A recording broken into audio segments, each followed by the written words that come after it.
life comes at you fast. Things have slowed down for many of us, but day by day, mile by mile, things will start to return to normal. So what's normal for us? That's living life at 197 miles per hour. That's 4 new tires burning up the Carolina asphalt. That's America's heroes watching modern chariots go 4 wide down the back stretch. That's what's normal to us. And today, we get back to normal. We get back to racing.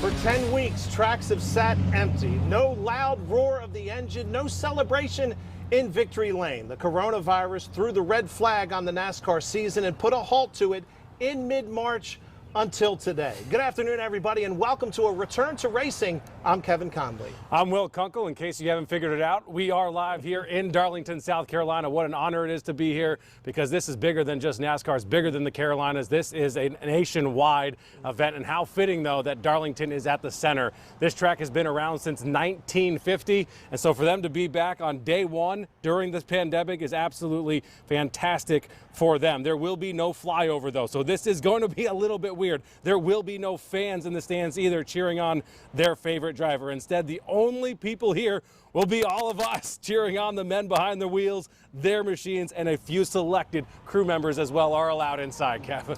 Well, we've got the Return to Racing covered from all the different angles. Josh Sims and Danny Harnden round out our team coverage. We're going to show you exactly how Darlington Raceway got the track ready for this historic event. And we're also going to touch on the big stories, the ones that grabbed headlines during the coronavirus shutdown.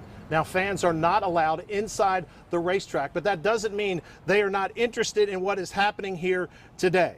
Our cameras watched as race fans pulled into nearby parking lots to set up and get ready to listen to the sound of engines. We met a man from Charleston, South Carolina, which is about 2 hours south of the racetrack. He said the reason he came was this is a tradition for him, and he just needed to get out of the house. Being locked up in home and not having, baseball, basketball, racing, it's been hectic. I'm glad it's coming back. When we come to the races, we're normally in the track, so it's going to be interesting. It's going to be quite different. Being able to hear the cars and then watching it on TV is going to be quite a bit different. On April the 30th, NASCAR officials announced that NASCAR would return. Will, when you look at the original NASCAR schedule, Darlington was not on the schedule for this weekend. But they're ready to go. I can't imagine it. It took us a lot of work with a lot of people behind the scenes to get this show ready for all the people out there. Imagine trying to do that with this track, with the entire world watching, the NHL, the NFL, the NBA, all the leagues watching to see how they do this and set that standard. Josh, you got to talk to the president of the Darlington track. I can't imagine what he went through to get this ready and to make sure everybody's safe. Yes, certainly will. Darlington Raceway President Kerry Tharp understands that all eyes will be on Darlington Raceway this weekend. He sees that as a great opportunity, but a lot of pressure to make sure they get this thing right here later today. We have to get this right in order for the sport to continue, in order for live sporting events to continue. So Darlington Raceway President Kerry Tharp is making sure they follow all safety guidelines at the track. Everybody in the track will wear a mask. There'll be social distancing. Before you even come on property, you have to go through a medical pre-screen questionnaire. You'll get screened when you come on property each particular race day that we're here.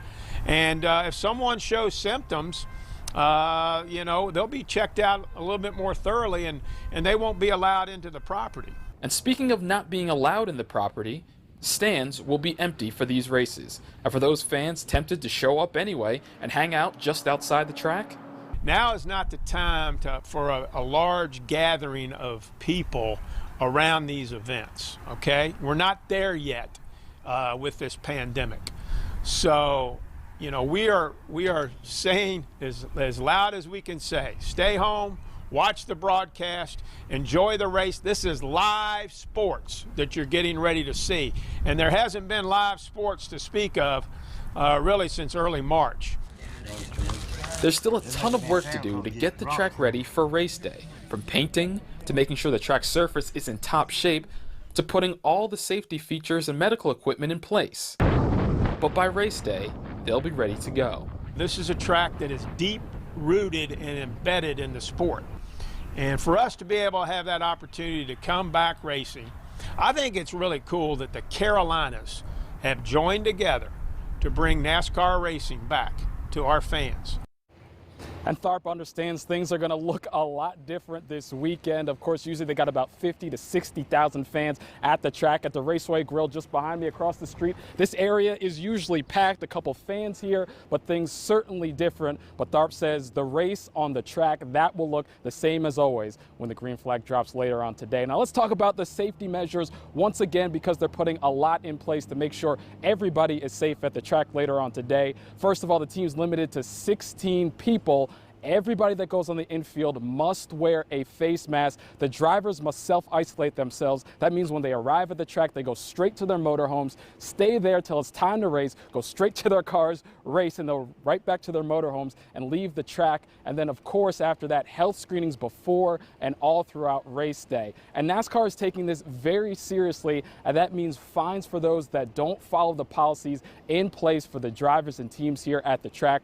For the Cup drivers, they could face anywhere from a $10,000 to a $50,000 fine. For the Xfinity drivers, it's anywhere from $5,000 to $25,000. And then for those truck drivers, they won't get off scot-free either. If they violate, you're talking about a $2,500 fine to a $12,000 fine. So certainly they are making sure everybody knows how serious they are taking these safety policies in for today's race, guys.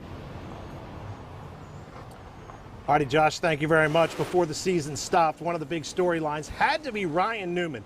Who could forget this wreck on the final lap of the Daytona 500 coming out of turn 4? The video is just hard to turn away from.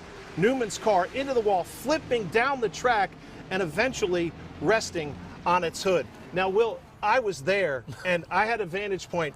It's amazing that he didn't sustain any really significant injuries. I can't believe he's back as soon as he is, and the pandemic's been terrible for a lot of people. But for Ryan, if we're being honest, this has been awesome for him.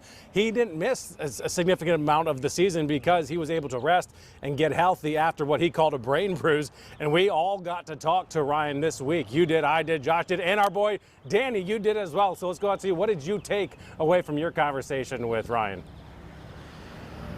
Yeah, think back February 17th, Ryan Newman getting ready to win his second Daytona 500. I mean, he's in the lead. He could see the checkered flag, but then contact with Ryan Blaney changed everything. To see that 3,400-pound race car flip into the air, go rumbling down the track, caught the attention of NASCAR Nation and sports fans everywhere.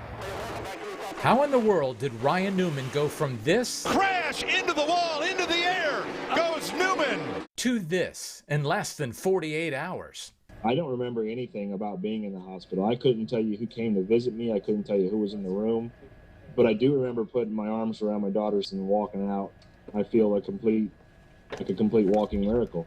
During Ryan's short hospital stay, doctors worked on his brain injury. You know, they were trying to keep me in a somewhat of a medically induced coma, from what I've been told. I wouldn't say call it a vegetative state, but I wasn't a fruit either. Amazing that Ryan can laugh about it now. His recovery has been lightning fast. Just a week after the crash, Newman visited his team at the race shop. It's so unfortunate that Ryan had to endure such a horrific wreck, but he's still upset that he didn't win the most prestigious race in the sport. I have not watched the entire race. I've actually been kind of saving that for a moment that'll be a little bit later in time here, because I don't remember the majority of the race. So I am still disappointed in the fact that I have seen the replays and know that I was that close to a second Daytona 500 victory. They lock bumpers and turns Ryan Newman around. Upside down he goes. As I watched the crash, and I really looked to my dad to say, hey, did this really happen? Like it was kind of like, there's no deja vu when there's no deja. I mean, it's like, it was just kind of like, All right, I believe you. Newman had no doubt that he would return to racing and had to prove that to NASCAR, which he did with a test run at Darlington, which Newman calls his favorite track. This race will be special for him and the entire sport. The Sunday at Darlington is going to be a huge opportunity for us to connect to millions of people in ways that maybe we haven't had since 1979 when we had a snowstorm on the East Coast. And there's a fight between Cale Yarborough and Donnie Allison. Well, here's the deal. The fact that Ryan Newman is back in his race car today here at Darlington competing with these guys shows that these race car drivers are different.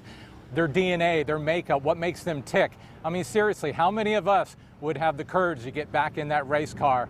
I mean, how many of us would go, no, I'm good, I'm going to retire? But Ryan Newman is a courageous man. And Kevin, again, you were not too far away from that crash on February 17th at Daytona. It's probably something that you'll never, ever forget.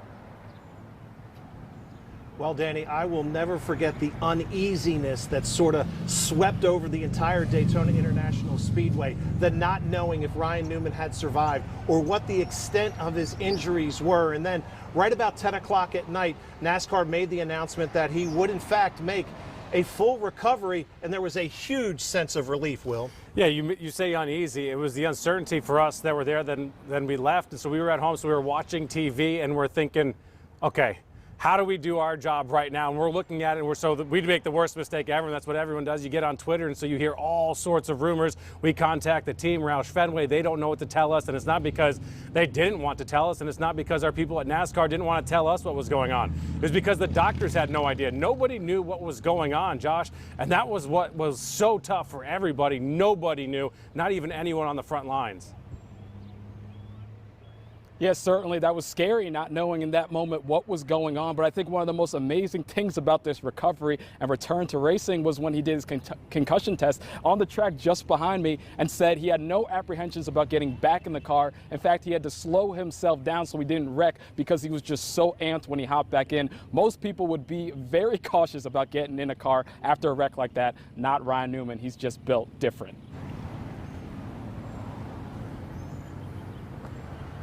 All righty, Josh, thank you very much. Now, there are no fans allowed inside the racetrack, so the only way to see the race is to watch it on television. Both Fox and NASCAR looking at this as a real opportunity to maybe attract some new fans, as they know some new eyes will be on them today. And so it's going to be a telecast unlike anything we have ever attempted. Following strict guidelines from the CDC in the state of South Carolina, Fox is sending a skeleton crew to Darlington. Everyone else, including announcers Mike Joy and Jeff Gordon, will be back in the studio. We're going to have a director and technical director on site to cut the cameras, which will be manned by our usual Fox NASCAR cameramen. Then that signal gets set to Charlotte and Fox Charlotte Network headquarters. That's where the talent, Jeff Gordon, myself, Larry McReynolds, our producer, Barry Landis, and other Fox people will be. Replays, broadcast associates, assistant directors, everybody else is at the Fox Network Center in Los Angeles. The 7 weeks of iRacing has served as good practice. Larry McReynolds has been doing his job as a race strategist for several years now in the studio. Tools at Fox and FS1 that they've given me, I have a lot more to work with than when I was actually at the booth at the racetrack. And those tools will be on full display for all of the announcers. I have the regular scoring monitor that Mike and Jeff are able to look at. I have a separate scoring monitor that I can keep up with things about pit stops, about who pitted when, whether it was under green, whether it was under yellow, whether they had a penalty. I'm anxious to see what it's going to look like. It's certainly going to be a challenge for us to keep up with all the action with the tools we have at our disposal. But we're more than ready to bring NASCAR and bring racing back to the fans at home. There is also an understanding that many non-hardcore race fans will be watching as NASCAR is the only game in town. But I think we'll do more of a Daytona 500 style telecast where we explain things a little more fully. We don't rely so much on jargon or nicknames. And certainly the goal is to take some of those casual fans who happen to turn in and try to make them race fans. The goal for Fox is to tell the story of the race like it normally would do, just at a distance.